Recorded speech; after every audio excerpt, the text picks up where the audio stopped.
After learning some basic syntax, how to start a server, how to add routes, render some HTML and connect to a database, the first thing I wanted to know is, how does one do authentication in Golang? Spoiler alert, basic registration, login and logout are quite easy to pull off. Now, as a starting point, I already have a couple of things in place. I have this abstract, which I use as a dependency container, currently just holding this SQLite post model struct, which is used to group post-related database queries. This is nice because in main, I can initialize the DB connection and then initialize an app with the post model having access to the database. And then I can pass the app down by setting it as the method receiver for this routes function. And then from there, I can pass it further down to the handlers. For example, here in this store post handler, we are calling app post insert, which adds a new post in the database. For users, we'll be doing pretty much the same thing, but first we need a users database table. I'll open up the terminal and use Goose to create a new migration. My migrations directory is under assets, so I will do dir assets migrations create users SQL. I'll open up the new migration file, and here we'll need to write our op statement. We'll do create table users. We'll have an ID integer, which will be the primary key, and it will auto increment. We'll have name, which will be a varchar 255 not null. Email will be varchar 255 not null and unique. And then we'll have password, which will be varchar 255 not null. Then we'll need to write our down statement, which will be drop table users. We can now open the terminal and run the migration. We'll do goose, we'll set the directory SQLite 3 appdb, which is the database file, and up. Now, if we open up the database, we have a users table with, of course, no users just yet. Inside this internal directory, I have a models package with a models file where I keep the database structs. Right now I have just a post struct. We'll add a user struct as well. We'll do type user struct. We'll have ID, which is an integer, name, which is a string, email, which is a string, and then password, which is also a string. Then inside the same models package, I have a SQLite package. Here we have posts. I'll add a new file called users.go. We'll do package SQLite. We'll have type user model, which is a struct, and this will have a DB connection pool. So we'll do a pointer to a SQLite DB. Then down here, we can add our user-related methods that will perform database queries. We can do something like func model, which will be a pointer to a user model, insert, and we'll receive the name, email, and password, which are all strings, and we'll return an error in case we fail to insert the user. With this placeholder in mind, let's go ahead and add the register page to our project. I'll open up the routes file and duplicate this one. We'll have get/register, and we'll call an app get register handler. I'll go ahead and add it. Duplicate this one, get register, and we'll render a register page. The templates are under assets templates. I'll go ahead and duplicate this one, register page. The title will be register. The action will be register. Method post. We'll need a name. Name and name. This is a text area, so I'll remove it. Duplicate this one instead. Here we have title, we should have name. We'll need an email. Input type will be email, name email, ID email, form get email, and that's it. And then we'll need another one for password. So we'll do password.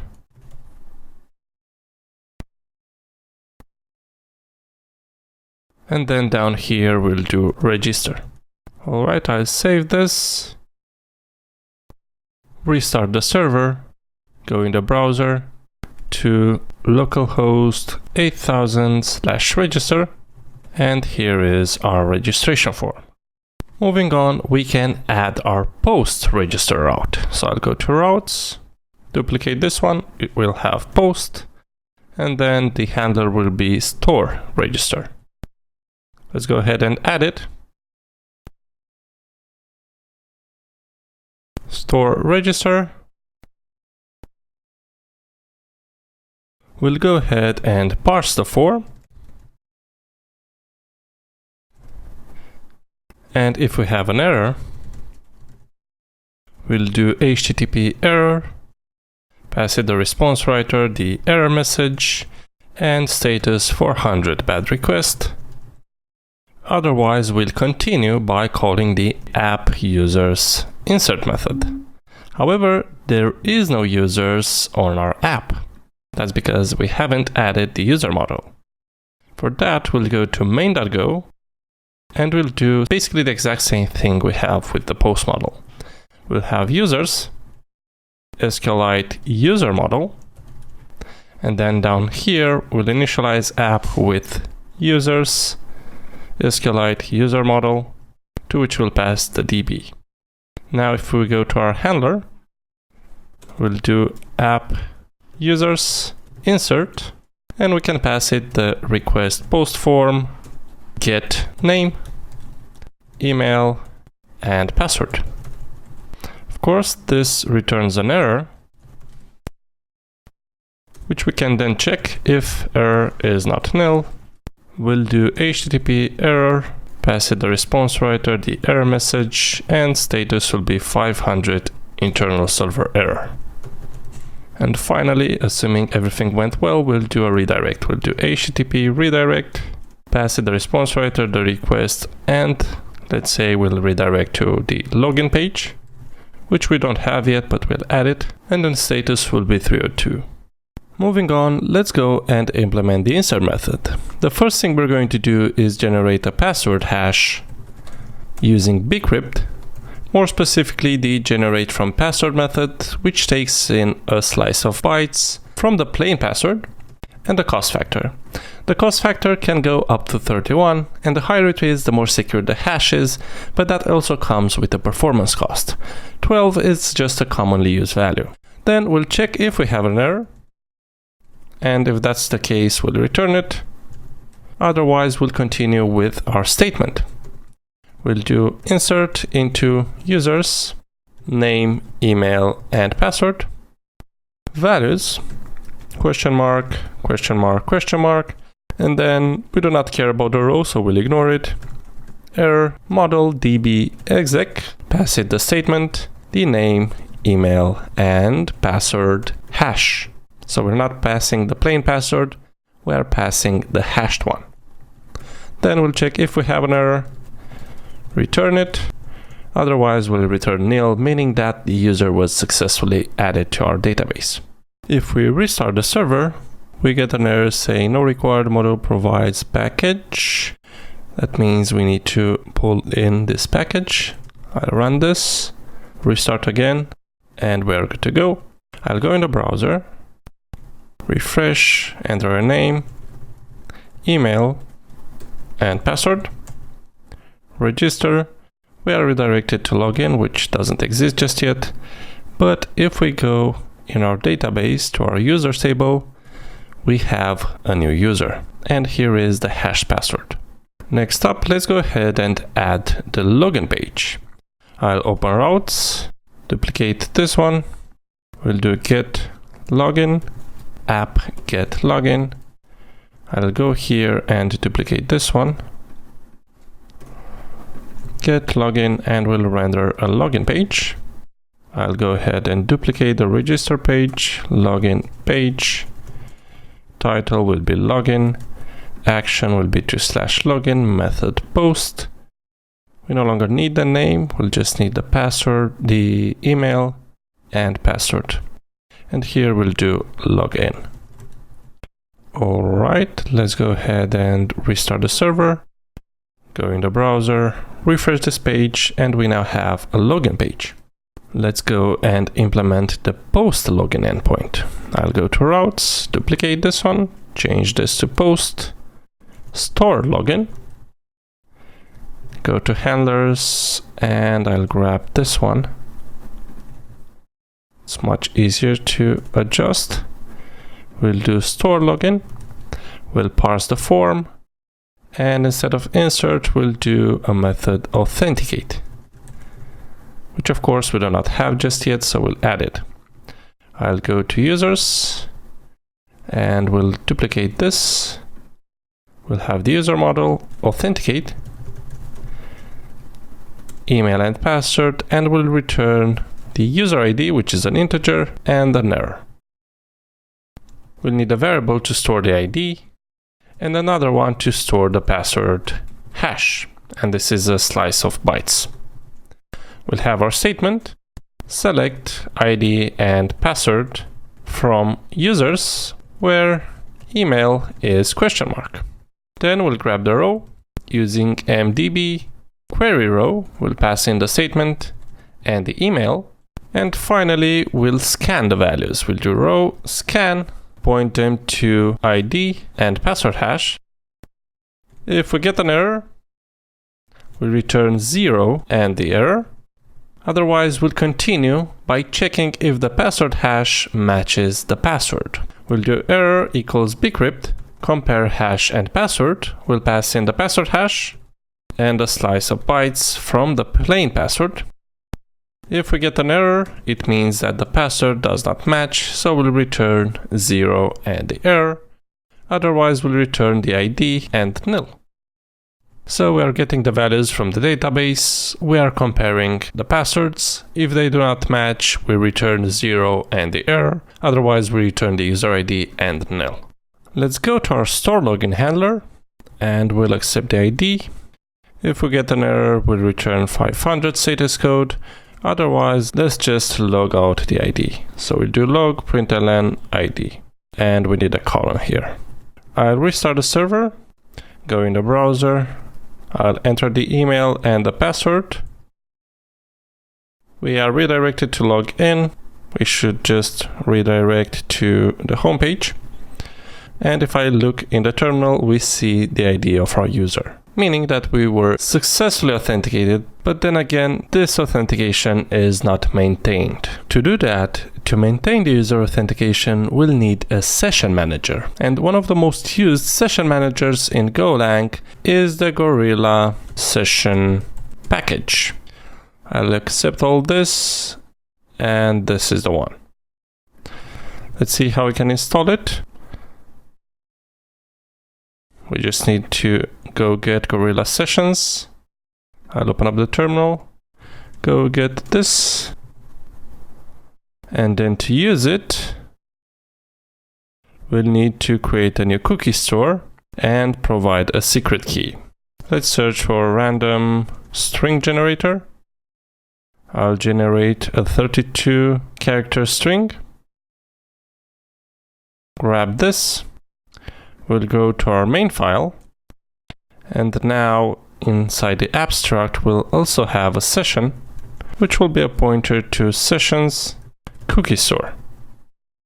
Down here we'll create a cookie store. We'll do session sessions new cookie store. We'll pass in the generated key, and then I also want to make sure that session options HTTP only is set to true. This way JavaScript cannot be used to access the cookie. And the other one I want to set is session options same site, and we'll set this to HTTP same site lax mode. And this ensures that the cookies are not sent via cross-origin requests. Alright, we'll take the session and add it in our app. And now in our handler, we should be able to access it.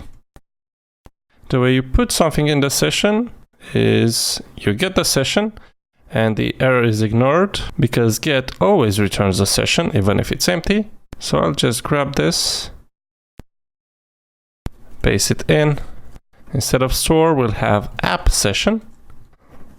I'll name it Posty, which is the name of our application, And then here I want to put the user ID, which is ID, and then we'll save the session. If we have an error, we'll return a 500 status code, otherwise we'll continue with the redirection. If I restart and go in the browser,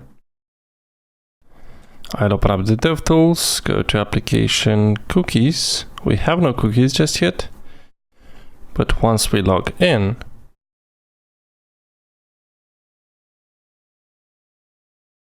we have a posty cookie, which is HTTP only and same site lags. Now we can use this cookie to extract the user ID and authenticate the user using a middleware. I'll go back to the project. Inside command web, we'll create a new file called middleware. We'll do func, we'll have the app as a method receiver, authenticate. We'll receive the next HTTP handler, and we'll return an HTTP handler. And we'll do return HTTP handler func. We'll have a function that receives the response writer and a pointer to the request. In here, we'll get the session using app session get. I'll pass it the request and the name, which is posty. And then we'll try to get the user ID from the session values, user ID, and assert that it's an integer. If we don't find the user ID, we'll do next serve HTTP, pass the response writer and the request, and return.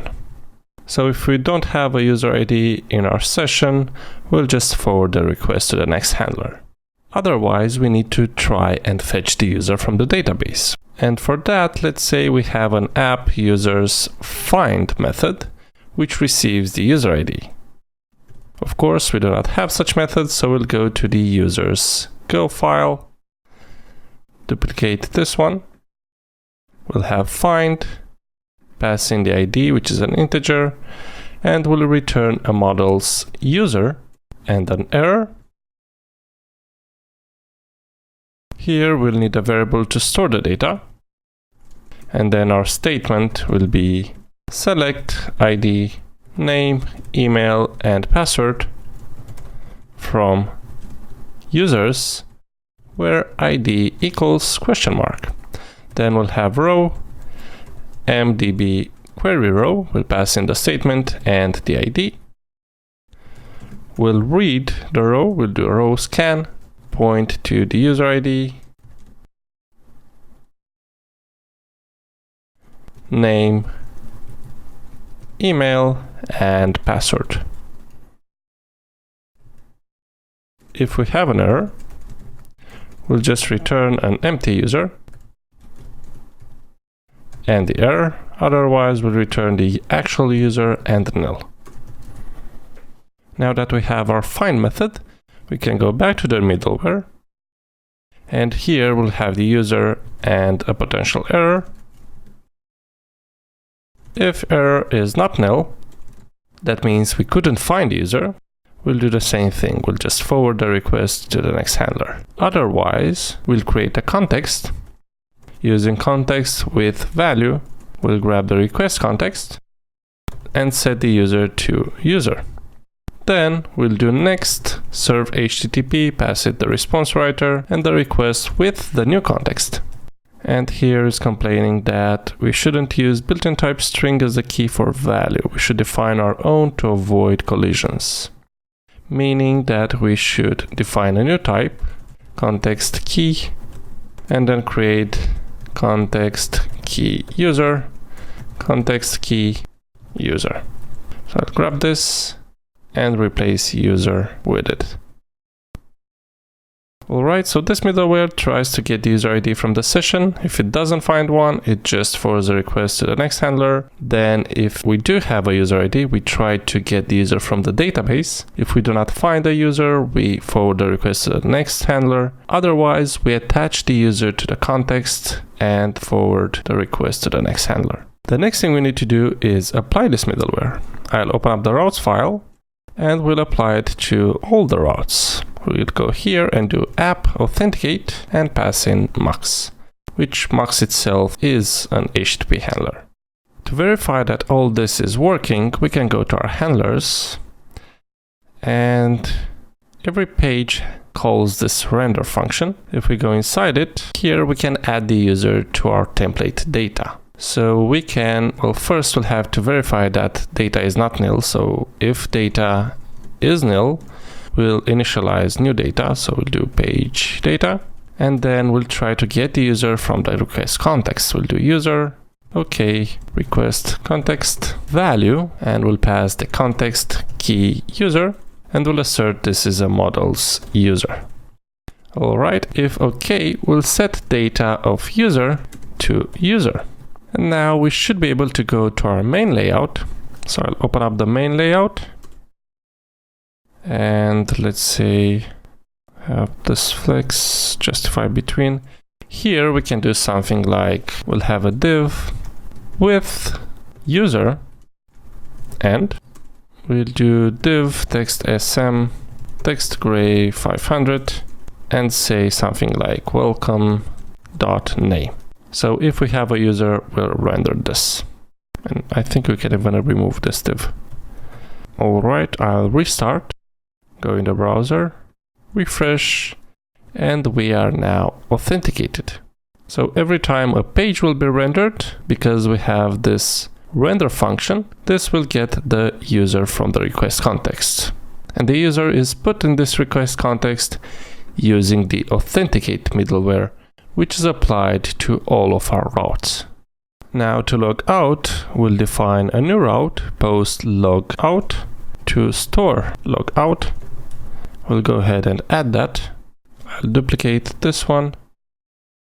We'll do store logout, and then here we'll simply need to remove the user ID from the session. So we'll grab the session, we'll do delete session values of user ID, and finally redirect either home or to the login page. Now that we have the logout endpoint, we can go to our main layout and add a form, action logout, method post, and we'll do button log me out. I'll restart, go in the browser, refresh. We have our button here. Once I press it, we are now logged out of the application. If I open the DevTools, we still have the cookie. It's just that the cookie doesn't contain a user ID, which means our authenticate middleware will stop right here. So we won't be loading the user from the database. Let's go ahead and do one more test. I'll close this, go to log in, or maybe just register to create a new account. Register. We are redirected to log in. Enter the credentials, log in, and there we go. We are now authenticated. And of course I can log out. And that was it. That's how you can do session-based authentication in Golang. If you enjoyed this video, don't forget to like it, share it, subscribe, click the bell button, all that good stuff. Bye.